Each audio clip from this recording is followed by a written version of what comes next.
Hello, friends. Dr. Renee Tucker here. Good to see you guys. Welcome to today's episode of Horse Mysteries Solved.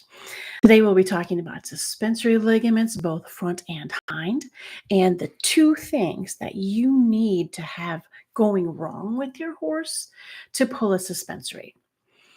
I'll just tell you now, to pull a suspensory, what I mean by that is an umbrella term of pull, strain, tear, sprain, anything you want to call it. Okay. So, first of all, if you haven't heard from me before, I am Dr. Renee Tucker, equine veterinarian, holistic with over 30 years experience. Also the creator of the Tucker BioKinetic Technique, which is an energy work technique for healing. It's awesome. Okay. Back to suspensories. Oh, I don't like to waste people's time, so I will tell you I am not going to speak on treatments, traditional treatments for suspensory, or also rehab.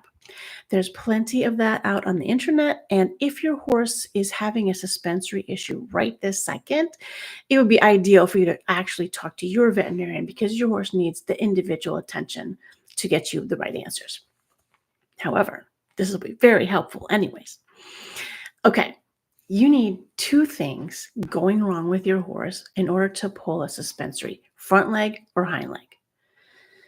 Now, I'm not talking about the rare traumatic events. For example, if your horse is cantering through the field, so beautiful, and unfortunately they step in a gopher hole and pull a suspensory. Okay, those events are actually kind of rare. I know several people who were suddenly surprised that their horse pulled a suspensory, and it seemed so sudden that they thought something had happened. One time, I was at a lady, and she said she had ridden her horse the day before and put the horse in the stall overnight and pulled the horse out in the morning, and he's dead lame with a pulled suspensory. And there was some talk about maybe the horse got cast in the stall, but the horses don't pull a suspensory to be dead lame when they're cast. You'd have to get a shoe stuck or something, which the horse didn't. There was a shoe, and that was fine.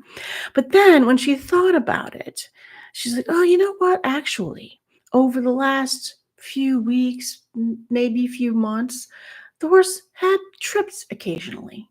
And oh, that's right. Maybe it was 2 months ago where he was a little off, just a little bit. So they gave him a couple of days off, and he was fine. So often there are little tiny events happening before you actually see a full-blown suspensory pull, which goes to my point. There's got to be two things wrong with your horse in order for suspensory to happen. Let me just tell you those two things. One, you need the leg alignment to be incorrect. And two, you need something to be going wrong with your horse's liver. I know, sounds crazy, but I'm here to explain it all. Okay, so first of all, let's talk about stay apparatus versus the suspensory ligament. Okay, the suspensory ligament, front and hind end, is part of the stay apparatus. The stay apparatus is amazing. It's very complex. It's got muscles, tendons, ligaments, fascia, connective tissue, all to stop the horse's leg from folding when it doesn't want to fold. That is, so the horse can sleep standing up. When it wants to stand up and sleep, all the horse has to do is contract the triceps muscle by the elbow area, and the whole stay apparatus just locks into position, and they can just stand there effortlessly. Pretty sweet. I actually kind of wish I could do that. That would be neat. So the suspensory ligament is part of that stay apparatus. And there's also a stay apparatus in the hind leg, and it works very similarly. If any of the alignments involved in the stay apparatus are causing the stay apparatus not to work correctly, that's when you have a suspensory pull. You could kind of think of the suspensory as the canary in the coal mine, Because by the time the suspensory gets pulled, it's telling you all of the stay apparatus throughout the whole leg is just kind of messed up. It's misaligned or there's other problems, but it is so messed up that it's going to pull the suspensory first. Okay. You say, okay, that's great. What can I do about that? Well, with the front end suspensory, you can fix it physically because there's basically three main fulcrums, as I call them, to the entire stay apparatus of the front leg. Those are the shoulder, the accessory carpal bone, and the sesamoids. All those bones literally act as fulcrums for the entire stay apparatus to make it work right. So when those three are correct, you won't have a problem with your suspensory. Okay. I will link below to my course on how to align the front end perfectly. Now, apologies because I do not have a course for how to align the back end physically, primarily because it involves the pelvic symphysis of the horse. And the pelvic symphysis is deep in there. It's the center bottom of the pelvic canal, and that has got to be aligned for the hind end to be aligned correctly. That pelvic symphysis is like the foundation of a house. If the house's foundation is crooked, then it doesn't matter what you do to the rest of the pelvis, like the hips, sacroiliac, sacrum. Doesn't matter at all. That pelvic symphysis has got to be aligned first. The only therapy that I am aware of that can do that, and quite easily, is TBT. That's part of the reason that I developed it, is because I needed something to fix this. All right, so that will do that. And then along with the pelvic symphysis being the main thing, then for the suspensory in the hind, there's also the lumbar, the sacroiliac, the sacrum, the stifle, and the hock. So there's about 7 things. I probably missed one there. But the whole hind end needs to be aligned. If it's not aligned, it will impede the stay apparatus of the hind leg, and you'll get those suspensory pulls. And people will blame it on you riding your horse too much or at too high a level for their health or age, or you're doing the wrong movements. Maybe you're doing too much lateral movements. I don't know. Suspensory pulls often get blamed just from overuse. You used your horse too much, the suspensory pulls. Wrong, wrong, wrong. I'm telling you, it's just wrong. And sometimes you can rest the horse forever and it still doesn't heal up. See, this is a clue. Let me tell you a little story. One time I went to see this cute little Arab 7-year-old gelding. He's a great horse, but I forgot his name. You know how you can picture stuff, but you just can't quite remember it? Anyways, this guy had a suspensory issue in the front leg, front right. He had been in a stall with a little run, about as big as a stall also. So essentially he was free to move in 2 stalls for a year and a half. It was just beyond my comprehension, but every month the veterinarian would come out and they would trot the horse off and he would say, "Oh, he's still lame. Give him another month rest." And they've been doing this for a year and a half. It was really hard for me to keep a straight face because that's too long. That's definitely a problem. And I can't even believe that a 7-year-old Arab was that calm, but he was. He was amazing. The point here is I aligned that front leg. I aligned the fulcrums, the 3 fulcrums, the shoulder, the accessory carpal bones, and the sesamoids. The whole leg was kind of twisted and all those fulcrums were off. So all I did was align that leg, and then I was curious. So I said, "Hey, I'm just curious, to see how far we've gotten. Would you mind taking him outside and trotting him like you do for the vet?" So she did. And the horse was sound. And I was not expecting that. I thought he'd be a little better, but I wasn't. But he was totally sound. It was completely awesome. And essentially, it was great because it proved my theory at the time. You just have to have the stay apparatus working so the suspensory, which is part of it, can also be working. Okay, well, so that was a cool story. and for the horse as well, who finally got to go out with his friends. So it was great. And okay, so we got to have leg alignment for the suspensory. The second thing we have to have is the liver working. Say, what the heck?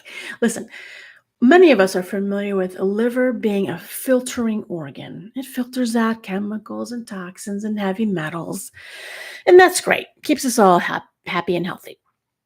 But there's this other thing that the liver also does, which is not often talked about.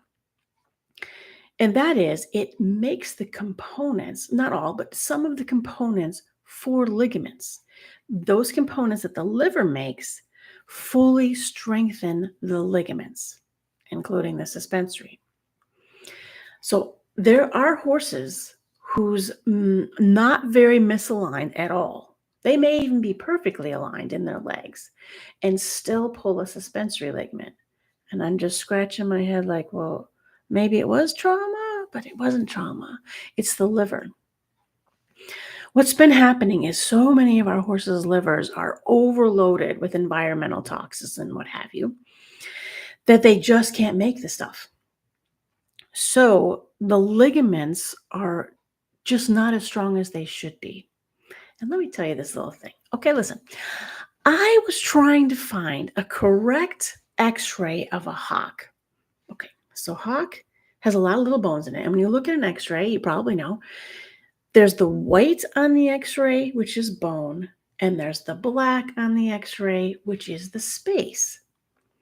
So yes, I was in vet school 30 years ago, and we had all these cases, and our textbook shows normal, and there was a lot of black, a lot of joint space. And so I know what normal is.